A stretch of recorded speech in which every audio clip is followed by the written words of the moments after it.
আসসালামু আলাইকুম, hello everyone, সকলে কেমন আছো? আশা করি সকলে ভালো আছো। Welcome back to my new another blog video.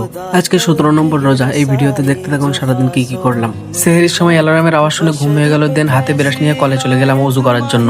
কলে এসে ফার্স্টে ব্রাশ করে নিলাম, দেন ওযু করে ঘরে চলে আসলাম।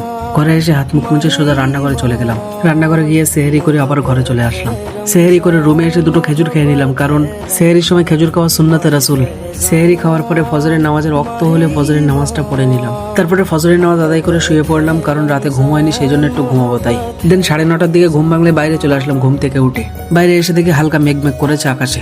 একটা ভিডিওর এডিটিং বাকি আছে, তাই বাইকটা নিয়ে আমাদের অন্য একটা বাড়িতে যাওয়ার জন্য রওনা দিয়ে দিলাম। দেন কিছুক্ষণের মধ্যে ওই বাড়িতে চলে আসলাম। তারপরে বাইক সাইডে রেখে ঘরে চলে আসলাম।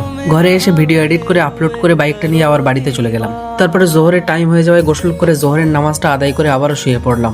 1-1.5 ঘন্টা ঘুমানোর পরে আসরের আজান দিলে ঘুম থেকে উঠে গেলাম। ঘুম থেকে উঠে কলে গিয়ে আবারও আসরের নামাজের জন্য উযু করে আসলাম। তারপরে আসরের নামাজ আদায় করে রেডি হয়ে গেলাম মাদ্রাসায় যাওয়ার জন্য।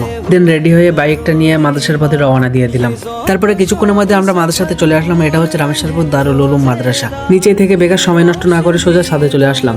ছাদে এসে এরকম একটা দৃশ্য দেখলে কয়জনই বা ঠিক থাকতে পারে। পুরন্ত বিকেলে সূর্য অস্ত যাওয়া দৃশ্যটা দেখে ঠিক থাকতে না পেরে আমিও ছাদে হাঁটা শুরু করলাম। ইফতারের টাইম বেশি না থাকা ইফতারের 15 মিনিট আগে মিসওয়াকটা করে নিলাম, কারণ মিসওয়াক করা আমার নবীজি সাল্লাল্লাহু আলাইহি ওয়াসাল্লামের সুন্নত। তারপরে মিসওয়াক করে ওযু করে মাদ্রাসার রুমে চলে আসলাম।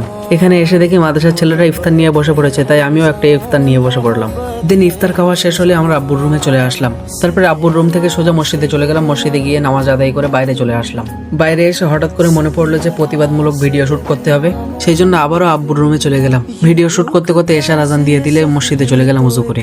তারপরে এশার নামাজ এবং তারাবি আদায় করে বাইরে চলে আসলাম। তারপরে মাদ্রাসা থেকে বাইকটা নিয়ে বাজারে চলে আসলাম। বাজারে এসে একটা ফুচকার দোকান থেকে কিছু ফুচকা পার্সেল করে সোজা বাড়িতে চলে আসলাম কিছুক্ষণের মধ্যে। তো গাইস, আজকের ব্লগটা এতটুকু। দেখা হচ্ছে অন্য কোনো ব্লগে। আল্লাহ হাফিজ। আসসালামু আলাইকুম ওয়া রাহমাতুল্লাহি ওয়া বারাকাতুহু।